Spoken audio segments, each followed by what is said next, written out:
사람이나 짐승이나 그런 것 같아요. 은혜를 모르면 참 인간으로서 권리를 누리지 못하는 사람이죠. 은혜를 모르면 자유를 누릴 권리가 없다, 이런 얘기를 하죠. 다음 주가 추수감사 주일이잖아요. 은혜를 아는 사람만이 감사할 수 있다는 거죠. 우리가 너무 잘 아는 우화가 있어요. 민담이라고 하죠. 은혜를 저버린 호랑이, 이런 이야기가 있는데 한번 제가 말씀을 드려보겠습니다. 산길을 가던 어떤 한 나그네가 함정에 빠져있는 그 호랑이를 발견했어요. 호랑이는 나그네를 막 보자 살려달라고 애원합니다. 나그네는 측은한 마음이 들어서 이 호랑이를 살려주었습니다.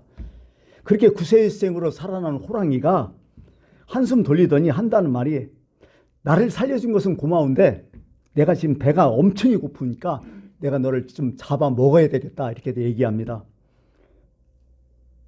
이 나그네는 몹시도 억울하고 분했어요. 그래갖고 그냥 죽을 수 없으니까 한번 재판이라도 받아보자. 그래갖고 서로 간에 양해를 얻어서, 호랑이의 양해를 얻어서 이제 재판을 받아보기로 했습니다. 먼저 이제 소한테 물어봤어요. 소한테 이 사정이 이래서 지금 이렇게 되는데 너 어떻게 생각하냐? 그랬더니 소가 한다는 말이, 사람은 참 나쁘다. 왜냐하면 우리를 평생 실컷 부려먹고 나서 끝내 우리를 잡아먹지 않느냐. 그러니까 사람 참 나쁘다. 그러니까 호랑아, 너 그 사람 잡아먹어라, 이렇게 판결을 내려요. 나그네 이제 또 황당하죠. 너무 힘들어요. 그래서 야, 그러면 다시 한번 물어보자. 이제 소나무한테 한번 물어보자. 소나무도 호랑이 편을 딱 들어버려요. 사람들은 우리를 맨날 때리고 가지를 꺾고 또 나중에는 자기들 마음대로 베버리고 뭐 건축도 하고, 사람 참 나쁘다. 그러니까 호랑아, 너 사람 잡아먹어라, 또 이렇게 얘기하는 거야. 이게 졌잖아요. 그래서 마지막으로 3세판이다. 마지막으로 한 번만 더 물어보자 하고 있는데 이 토끼가 이제 깡충깡충 뛰어오는 거야. 그래서 토끼한테 물어봤어요. 토끼한테 이런저런 얘기를 쭉 얘기를 하고서 한참 듣고 있던 토끼가 한마디 합니다. 야, 너 정말 이 사람을 구해줬어? 사람한테 이 사람을 구해줬어 하는 거야.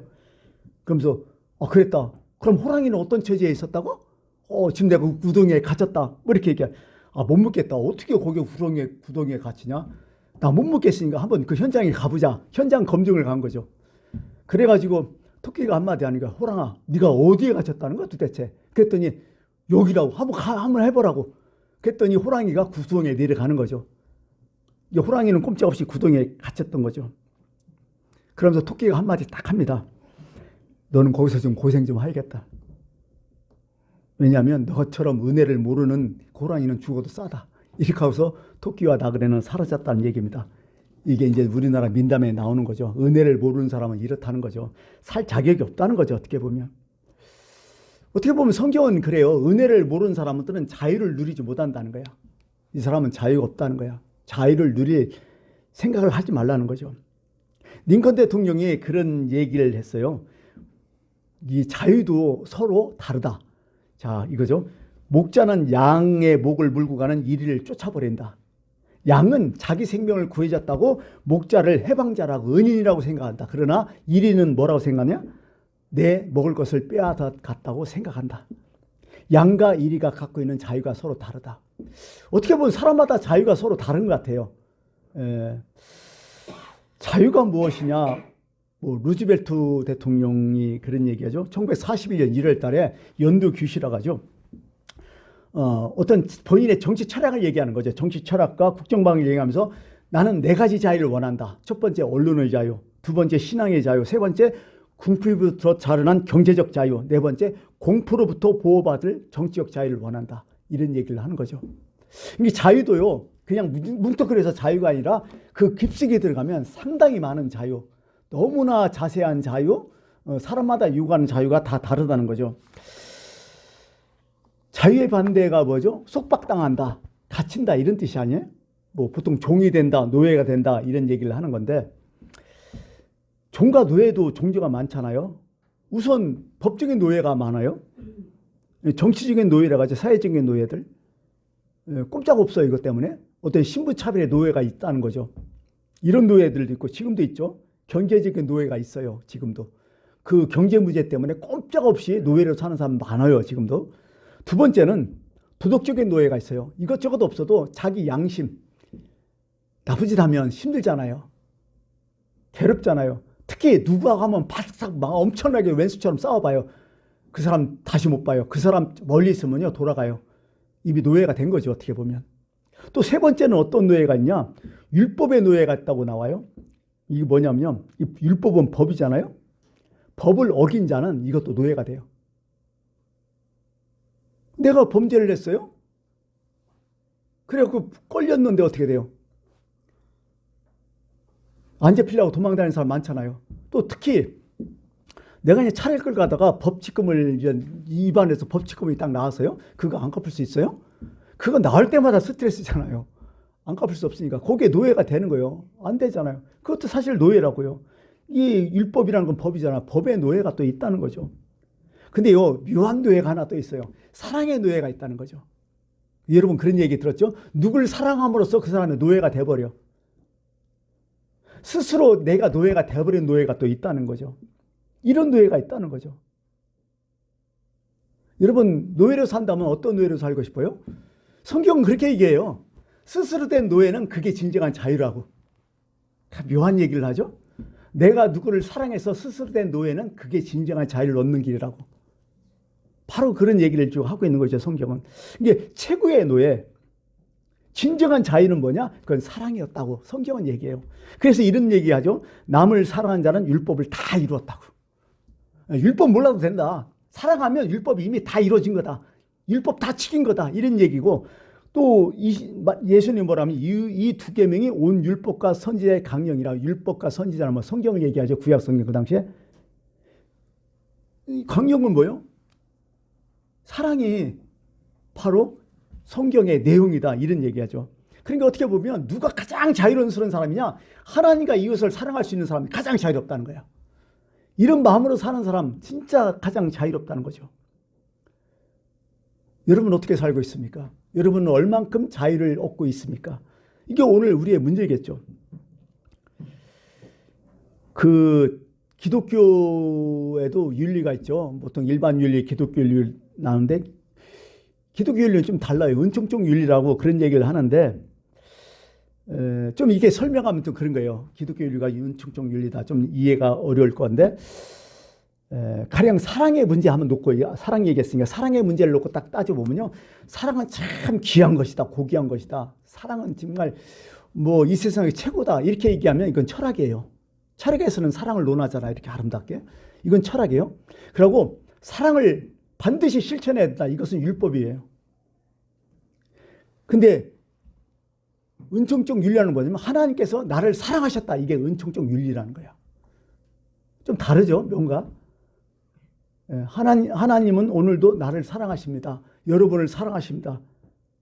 성경의 얘기예요, 사실은요.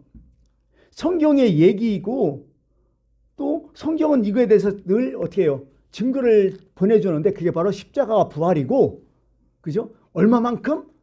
십자가와 부활만큼 사랑한다. 이게 이제 증거고, 또 지금도 교회에서 얘기하는 게 뭐예요? 깨달아 알 때까지 설명하는 게 바로 사랑이라는 거죠. 그래서 성경에서 얘기하는 하나님의 윤리는 뭐냐? 은총적 윤리라는 거야. 하나님이 우리를 사랑하셨다. 이게 윤리라는 거야. 여러분 그 자유 자꾸 얘기하는데요. 자유에 대해서 확실히 알 수 있는 성경책이 있죠. 그게 뭘까요? 그 출애굽기예요, 사실은요. 하나님께서 나를 어떻게 사랑하셨는가? 어떻게 자유하게 하셨는가? 하나님께서 주시는 자유란 무엇인가? 그러면 이 자유를 나는 어떻게 지켜나갈 것인가를 설명해 주는 것이 바로 출애굽기 사건이에요. 뭐 출애굽기 간단하게 예를 들어보죠. 출애굽 사건 너무나 잘하니까 말씀을 드리겠어요. 애굽에서 해방한 거죠. 자유를 받은 거죠. 그죠? 이것이 하나님의 은총적 윤리라는 거야. 사실 출애굽기의 뜻은 뭐냐면 자유를 모르면 은혜를 모르면 자유할 수 없다는 게 출애굽기의 가장 중심 얘기예요. 무슨 얘기인지 알겠죠? 아무리 뭐 자유를 얻었어도 은혜를 모른다면 그 사람은 자유가 의미 없다는 거예요. 결국 출애굽기 딱 보면요, 하나님의 은혜를 모르는 사람들 어떻게 가나안 땅에 들어갔어요? 전혀 못 들어갔잖아요. 다 못 들어갔잖아요. 출애굽기 얘기가 바로 이런 뜻이죠. 지금도 똑같아요. 지금도 하나님께 대한 은혜, 그 감사를 모르는 사람들은요, 천국에 들어갈 생각하지 말아야 돼요. 들어가지도 않고 사실은요. 이 감사주일이 그런 의미가 더 크다는 거죠. 어떻게 보면요. 우리가 알고 있듯이 이제 출애굽은 어떤 사람이냐? 가나안 땅에 살던 이스라엘 야곱의 가족들이겠죠. 70명이 남자만 70명이 애굽으로 갔잖아요. 애굽으로 가갖고 거기서 특혜를 받잖아요. 왜 그래요? 요셉이 총리니까 거기서 이제 부유하게 대접 받는 거예요. 거기서 그래갖고 고센 땅, 좋은 땅에 얻어갖고 거기서 뭐 그 완전히 이제 기가 막히게 잘 나가죠. 잘 나가는데 왕조가 바뀌는 거야. 뭐 역사적으로 얘기해도 뭐 17대 왕조라고 하죠. 힉소스 왕조. 뭐 이민족이었다고 하죠. 이 이민족의 왕조가 들어설 때는 요셉이 거기에 총리했기 때문에 잘 나갔는데 18대 왕조가 들어서면서 그때부터 뭐 어떻게 돼요? 정권이 확 바뀌어 버리니까 그때부터 이제 박해를 받게 되는 거죠. 예. 그 다음에 무진 고생을 하다가 뭐 역사적으로 투트모스 2세, 3사 그때 때 아마 출애굽을 했다 이게 역사적으로 이제 고증이 되는데 이게 사실인지는 논란이 좀 있긴 있지만은 넘어가고 일단은 어떻게 자유를 얻었느냐는 거예요. 하나님께서 어떻게 이 이스라엘 백성을 해방시켰냐는 거예요. 간단해요. 하나님께서 주도적으로 시켰다는 거예요. 이게 은총이라는 거지. 이거 보고 이게 은혜라는 거예요. 사실은요. 이런 식으로 해방을 시킨 거죠. 당시 이스라엘 사람들은 노예였기 때문에 아무 능력이 없었어요. 스스로 자유할 수 있는 어떤 힘이 없었던 거죠. 이대로 두면 끝까지 노예야. 죽어. 노예로 태어나서 노예로 죽는 사람들이야. 전적인 타락이라고 뭐 신학적 용어도 얘기하던데 하여간 그래요. 이런 사람을 하나님께서 구원하셨다는 거야. 그걸 딱 느끼면서 누구를 생각하라? 나 자신을 생각하라는 거예요. 성경은. 너도 그런 존재였다고. 너도 진짜 아무것도 못하는 존재. 그냥 이대로 가면 지옥 갈 수 없는 존재. 바로 우리의 모습이었다고 하나님이 출애굽을 통해서 말씀을 해 주는 거죠. 그래서 출애굽기를 전체적으로 이렇게 딱 보면요. 출애굽기 1장은요. 1장부터 쭉 가면 어떤 첫 번째는 뭐냐면 고난의 시간이죠. 노예 생활을 보여주고 있잖아요. 엄청나게 노예 생활이 심했다는 거죠. 출애굽기 2장 23절 보아도 이렇게 해죠. 여러 해 후에 애굽 왕은 죽었고 정권이 바뀌었다는 거죠. 이스라엘 자손은 고된 노동으로 말미암아 탄식하며 부르짖었다. 무슨 얘기예요? 도저히 힘들어서 못 살겠다는 거죠. 중노동에 너무 시달렸다는 거죠. 세계 불가사의 피라미드가 아마 그때 건축되지 않았냐 뭐 그렇게 얘기하는 사람도 있지만은 무진장이 힘들었다는 거죠. 그 당시에 자식이 태어나요. 애굽 왕 파라오가 다 죽이라고 하잖아요. 무슨 뜻이에요 이게? 자식을 죽는 것도 중요하지만 희망이 없다는 거예요. 나도 힘들어 죽겠는데 자식도 죽인다? 처참한 거죠 사실.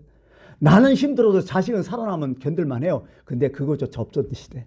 희망조차 없던 시대. 그게 바로 이스라엘 백성이었다는 거죠. 이런 상태에서 이스라엘 사람들이 오늘 얘기하잖아요. 탄식하며 부르짖었다고. 비참했다고. 이때 이제 비로소 이스라엘 사람들은 뭘 생각했어요? 자유를 생각했던 거죠. 먹고 사는 게 중요한 게 아니라 내가 숨이 붙어있는 게 중요한 게 아니라 이대로는 못 살겠다. 내일 죽는다 해도 오늘 나 자유를 얻고 싶다. 자유가 아니면 죽음을 달라. 자유의 고귀함을 이때 깨달았던 거죠. 이런 마음이 없으면 자유가 아무 의미 없어요. 사실은. 자유에 대한 이런 간절한 애탄 마음이 있으면 아무것도 아니라는 거예요. 예수님께서 말씀하셨잖아요. 누가 구원받는다고요? 나는 의인을 구하러 온 게 아니라 죄인을 구하러 왔다고. 그 사람들을 회개시켜 구원하러 왔다고. 내가 철저하게 죄인 것을 깨닫지 못하면 그 사람 구원받을 자격이 없다는 거야. 같은 얘기야 이게. 어떻게 보면 자유와 구원은 같은 얘기잖아요. 바로 이런 말씀을 여기 성경이 쭉 해주는 거죠. 그 다음에 이 당시에도 똑같이 이런 마음을 들었냐? 그렇지 않은 사람도 있었을 거야 아마. 왜? 이스라엘 백성 중에서도 그래도 애굽과 짝짝꿍 돼가지고 애굽 사람 밑에서 부스러기를 먹고 살았던 사람들은 이렇게 간절하지는 않았을 것 같아요. 어느 세대나 똑같은 사람 없잖아요. 그런 사람들은 뭐예요? 그냥 이대 노예 체질이 돼갖고 주인 밑에서 애굽 사람 주인 밑에서 먹고 사는 거 그것만 급한 거예요. 이대로 좋다고 눌러 앉았던 사람도 분명히 있어요. 왜 없겠어요? 이게 한쪽에서는 나는 죽으면 죽었지 노예는 못 살아. 난 하루를 살더라도 나 이대로 못 살아. 나 자유 얻고 싶어. 이런 사람이 있었지만은 그 당시에 이스라엘 백성 가운데서도 어떤 사람이 있었어요? 애굽 사람 권력에 빌붙어 갖고 먹고 살았던 사람이 많았을 것 같아요. 성경에도 그렇게 나오잖아요. 관리했던 사람들 있잖아요. 이스라엘 사람이지만 이스라엘 사람 관리했던 그 사람들은 자기 좋은 직장 있잖아. 먹고 살잖아. 뭐 별 신경 안 썼을 것 같아요. 그런 얘기가 있잖아요. 배고플 때는 코가 예민해진다고. 그거 느끼셨죠? 진짜 배고프면요 코가 예민해져요. 후각이 아주 막 끝내줘요. 예.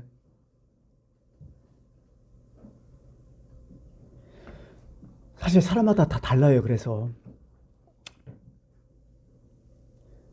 뭐 이렇게 생각할 수 있어요. 우리 일본 강점기 시대 있잖아요. 자, 일본 강점기 시대도요. 사실은요. 다 해방을 원했던 건 아니야. 역사적으로 읽어보면요. 일본 사람 밑에서 적당히 빌붙어 살던 사람들이 참 많아요. 그걸 우리는 친일파라고 얘기했잖아요. 이 사람은 일본 하사금도 많이 받고 또 월급도 많이 받고 앞제비를 많이 해서요. 재밌게 살았던 사람이 참 많아요. 그러나서 해방됐어요. 기쁠까요? 아마 이 당시에도요. 우리나라 해방을 아쉬워했던 사람이 있었다고 나와요. 기록에. 역사적으로도. 그러면서 한다는 사람과 좀 자기네가 지금 해방돼서 어려움이 있으면 뭐라고 해요? 한마디? 야, 그때가 좋았다 그래도 나는. 이렇게 얘기하는 사람이 있어요. 왕년이 좋았다. 진짜 이런 사람이 있어요. 그때를 그리웠던 사람이 있어요. 근데 반면에 일제시대 때 정말 나라를 빼앗아서 죽도록 고생했던 사람들 많잖아요. 특히 이제 기독교 중에서도 두 파죠. 일본과 이제 짝짝꿍 해갖고 그 총독부 밑에 들어가서 이렇게 했던 뭐 종교인들도 많았어요. 그 사람들은 별 문제 없었죠. 적당히 하고 살았으니까. 근데 어떻게요? 철저하게 신차참배 반대하고 궁속유배라든지 또 교회 폐쇄 문제도 막 이렇게 격렬하게 반대했던 사람이 많죠. 그리고 감옥에 갔던 목사님들도 엄청나고 성도들 많잖아요. 그런 얘기들이 어떻게 보면 기독교 초기 역사 보면 감옥에 가서 어떤 시련을 겪는 것들이 참 많이 나와요. 어떤 목사님은요, 감옥에서 7년 동안 감옥에 갇혀서 고생을 무진히 했는데 이 사람은 나라를 너무나 사랑했어요. 그래갖고 자기 배에다가 뭘 그리냐면 우리는 한 번도 지도를 그려버린 거야. 당시 일본 순사들이 이걸 보고 어떻게 했어요? 그 배를 인도로 다 지졌다는 거 아니야. 뭐 그런 사건도 많아요. 이런 사람들은 어떻게 해요? 해방되니까 너무 막 감격하고 너무 기쁜 거야. 할렐루야지 진짜. 근데 일본한테 빌붙어 살았던 사람들은 해방되면 별거 의미 없는 거예요. 사실은요. 이스라엘 백성들의 모습이 그래요. 내가 보니까. 그게 생각해 보니까. 이스라엘 백성들이 무슨 어려움이 있으면 어떻게 돼요? 애굽으로 돌아가자 하잖아. 불평하고 그때가 좋았다고 하고. 그러면서 뭐 참 이런 얘기를 하잖아요. 우리가 애굽에 있을 때에 값없이 생선, 오이, 참외, 부추 이거 다 먹었다. 이제는 우리 기력이 정력이 다 떨어졌다. 이 만나 외에는 보이는 것이 하나도 없다. 그래 우리 애굽으로 차라리 가는 게 낫겠다. 이렇게 하는 사람들이 부지기셨다는 거야. 이 당시에도. 이 사람들 결국 어떻게 돼요? 못 들어갔잖아요. 광야에서 다 죽어버렸잖아요. 홍해를 건너면 뭐합니까? 자유를 얻었으면 뭐합니까? 자유된 의미를 전혀 모르면 아무것도 아니라는 거죠. 그러니까 출애굽을 보면 첫 번째 고난의 생활, 두 번째 뭐요? 기적의 사건. 하나님께서 전적으로 이스라엘 백성들을 구원하는 뭐 홍해 사건이랄지 10가지 제명이랄지 뭐 여러 가지 그거 엄청난 사람으로 능히 할 수 없는 것으로 해방을 시켜버려 구원을 시켜버리잖아요. 자유를 주었잖아요. 근데 문제는 뭐예요? 자유를 얻었는데 자유를 누릴 수 있는 자유를 유지할 수 있는 능력은 이제는 공은 이스라엘 백성으로 온 거야. 사실은요. 그래서 마지막 출애굽기 얘기는 뭐냐면 40년에 걸친 긴 광야 생활이야. 그 생활 속에서 내가 얻은 자유를 유지할 수 있느냐 이게 문제인 거죠. 오늘 우리의 모습도 그럴 것 같아요. 오늘도 우리의 하나님 앞에서 구원을 받았잖아요. 근데 이 구원을 소중한 구원인데 어떻게 돼요?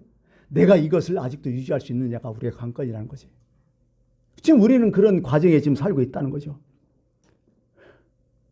자유 얻었어요. 우리 구원 받았어요. 근데 아직이야. 영어로 치면 이런 표현을 쓰죠. not yet 들었어요. 구원 받았다. 그러나 아직이다 이거야. 우리는 구원이 지금 시작됐어요. 근데 이게 완성됐나요? 아직 완성되지 않은 구원이에요. 우리는. 완성되는 쪽으로 지금 나아가는 걸 뿐이야. 지금 어떻게 보면 광야 40년 생활이 우리의 신앙생활이 일수가 있다는 거죠.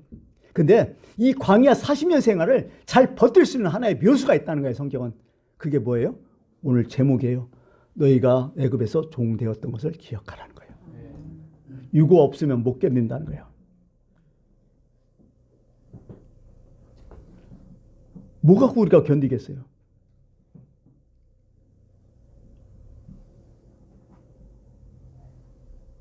근데 이게 참 어려워요. 왜냐? 또 일제시대 때 이게 이제 출애굽하고 보면 우리 일제시대 때 생각을 안 할 수가 없어요. 왜? 거기도 속박되고 거기는 출애굽은 430년 동안 노예살이 했지만 우리는 36년 동안 노예살이 한 거나 마찬가지죠. 자, 36년 동안 노예살이 하면서 참 우리는 엄청나게 변화가 있잖아요. 특히 이 뿌리 큰 일본 문화가 우리한테는 있어요. 특히 언어 쪽에 많죠. 또 뭐 알게 모르게 일본인들의 발상 같은 거, 일본인들의 같은 행동이 아직도 우리에게 스스로 나타날 수가 있어요. 요즘도 그런 교장 선생님이 계시더라고요. 예? 우리 한민족은 분열이 심하다고, 그래서 모이지를 못한다고 우리 많이 들었잖아요. 사실은 역사적으로 이것도 누가 얘기한 거예요? 일본 사람들이 우리나라 이걸 분열시키려고 지금 세뇌교 가스라이팅 시켜놓은 거예요. 사실은. 뭐 다른 민족은 분열 없어요? 다른 민족은 안 싸워요? 다 한데 우리 민족만 그렇다고 꼭 집어 얘기하는 거야. 이건 벌써 우리가 세뇌된 거예요. 우리 민족. 그래서 저열한 민족으로, 그래서 우리가 너희를 지배해야 된다. 이런 생각으로 교육학에서 이게 문화 통치라는 거죠. 이렇게 해버렸다는 거죠. 아까 얘기했지만 일본말 참 많아요. 여러분 일본말 벌써 생각하는 게 많잖아요. 그죠? 우리는 뭐 겨울철 되면 잘 먹는 게 있죠. 뭐예요? 오뎅, 와사비, 고추냉이 잘 안 해요. 요즘도 어떤 때 툭 튀어나오는 게 와사비라고 하지. 그렇잖아요. 요즘 어떤 국회의원들이 국회에서 겐세이 논다고 해갖고 또 말 한마디 얻었잖아요. 여러분 쓰는 거 뭐 연필 한다스도 일본말 아니에요? 무대뽀. 맨날 뭐 하면 심할서 써. 이거 심할서도 그렇고 애들 땡깡 노는 것도 그렇고 다 일본말들 아니에요. 그죠? 요즘 붕어빵 안고도 다 들어가잖아. 그 안고도 일본말 아니야. 너무나 많아요. 야, 그거 간지난다. 그것도 간지도 일본말인 거 아지. 노래 18번 뭐야? 일본말이에요? 아니, 생각나는 대로 막 써봤어요. 심지어는 이것도 있어요. 여러분 대통령 우리나라 말일까요? 일본말일까? 이것도 나가면 일본말이에요. 이것도. 왜? 그냥 일본에는 사무라이 있잖아요. 사무라이 대장들을 뭐라고 해요? 오야봉이라 하잖아요. 오야봉끼리 모여서 대장은 누구라고 해요? 그때 통령이라 나와요. 통령 다음에 전국을 다스리는 어떤 그 오야지가 있어야 할 거 아니에요. 그럼 뭐라고 해요? 거기다 대자를 붙으면 그래 대통령 된 거예요. 사실 어원이. 나도 처음 최근에 알았어요. 그걸 대통령 뭐 얘기하길래. 알았어요. 이게 진짜 안 바뀌어요. 옛날 우리 국민학교 때 일본 때 뭐 외정 때 쓰던 거니까. 그죠? 옛날에 다 자축통행했어 사람들. 왜? 일본이 자축통행 안 하잖아. 지금 우리나라는 차가 다 우측통행 하잖아요. 근데 여러분 기차 타본 사람 알겠지만 기차 자축일까 우측일까? 아직도 자축통행이에요. 기차는. 이게 몰라요. 이게 뭐 어떤 시스템 때문에 그런지 모르지만은 내 마음속에는 이것도 일본의 잔재가 있지 않을까. 아직도 못 바뀐다는 거예요. 이게. 다 우측통행이 왜 기차만 그렇게 다닐까? 기차 탈 때마다 나는 자꾸 왜 이걸 계속 이렇게 사용할까? 이런 생각을 많이 해요. 지금도. 어쨌든 이렇게 그랬던 어떤 습성, 어떤 문화, 어떤 생각이 바뀌기가 힘들다는 거야. 지금 우리는 신앙생활을 하고 있는 게 그래. 세상에서 지금까지 꾸준히 살다 예수 그리스도를 만나갖고 예수를 믿고 예수님 말씀대로 살려는데 이게 안 되는 거야, 이게. 우리 마음속에 절절히 흐르는 이 피 속에 어떤 세상의 어떤 그 관념, 가치관이 아주 뼈저리게 느꼈기 때문에 이게 바뀐다는 게 너무 힘들 거야, 이처럼. 그래서 우리 신앙생활이 해도 끝이 없는 거야, 사실은요. 잘했다고 해도 자꾸 죄진 마음이 있고 죄송하고 다 그런 얘기 아니에요? 어떻게 보면 이 싸움이 있는 거죠. 그래서 제가 뭐 이런 얘기 저런 얘기 하고 싶지만은 아까 얘기했듯이요. 딱 한 가지 이것을 이길 수 있는 게 뭐예요? 종되었던 것을 기억하라는 거야. 이게 가장 중요하다는 거죠. 시내산에서 하나님께서 광야생활에서 율법을 주셨잖아요. 이거 법이잖아요. 법을 주시면서 제일 앞쪽에 십계명 앞쪽에 뭐라고 써놔요? 오늘 22절에도 똑같아요. 너는 애굽 땅에서 종 되었던 것을 기억하라 하면서 십계명이 딱 나와요. 나는 너를 애굽 땅에서 해방시킨 여호와다 하면서 십계명이 딱 나오고, 그게 어디예요? 출애굽기 20장 그 다음에 또 신명기 5장에 딱 나와요. 나는 너를 애굽 땅 종 되었던 집에서 인도한 내 하나님 여호와니라 하면서 십계명에 나 외에 다른 신을 씹지 말라고 쫙 나와요. 여러분, 십계명도 중요하지만 그 앞구절이 가장 중요해요. 왜 지켜야 되느냐? 왜 십계명을 너희들이 이게 준행해야 되느냐?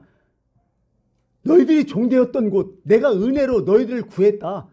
은총적 은혜로 내가 너희를 구했다. 그렇기 때문에 너희들은 이걸 당연히 지킬 수 있어야 된다. 이런 얘기야, 사실은요. 그런 사람이 지킬 수밖에 없어요, 사실은요. 만약에 앞절을 빼놓고 십계명을 지킨다면 이건 율법이요. 이건 바리새인뿐이 안 돼. 진짜 은혜로 살아가는 사람들은 뭐예요? 그 은혜를 깨닫고 지키는 사람이 은혜로 살아가는 사람이요. 은혜와 율법의 그 차이가 바로 그거예요, 사실은요. 내가 감사함으로 하나님의 은혜를 알기 때문에 지키는 거다고, 아니야, 그것도 없고 내가 이건 지켜야 돼 해서 지키는 거하고 천질 차이라는 같은 지켜도, 하나님이 원하는 것은 한 가지만 지켜도 하나님의 은혜를 깨닫고 감사를 깨닫고 지키는 것, 그게 하나님이 원하신다는 거예요. 그게 우리에게 주신 하나님의 자유의지야. 사실은 이게요. 소중한 거라는 거죠. 말씀을 마칠까 합니다. 해방되었다고 해서, 구원받았다고 해서 그냥 거저진 건 아니잖아요. 누군가 이게 대해서 희생을 했다는 거죠. 내가 구원받은 거 누군가 나를 샀다는 거죠. 희생했다는 거죠. 그게 바로 은혜라는 거죠. 세상에 공짜가 어디 있겠습니까? 하물며 우리의 구원이 공짜가 어디 있겠어요? 엄청난 대가를 치르했던 거죠. 그걸 깨닫는 사람만이 구원을 받을 수 있어요. 그래서 에베소서 2장 12, 13 이렇게, 그때는 너희는 그리스도 밖에 있었고 이스라엘 밖에 사람이라 약속의 언약들에 대해는 외인이요 세상에서 소망이 없고 하나님도 없는 자이더니 이제는 전에 멀리 있었던 너희가 그리스도 예수 안에서 그리스도의 피로 가까워하셨느니라. 핏값을 지불했다, 이런 얘기겠죠. 예수님께서 이런 말씀하셨어요. 예수님 말씀은요, 항상 토를 참 많이 다시는 게 생각 좀 해보라는 얘기가 참 많아요.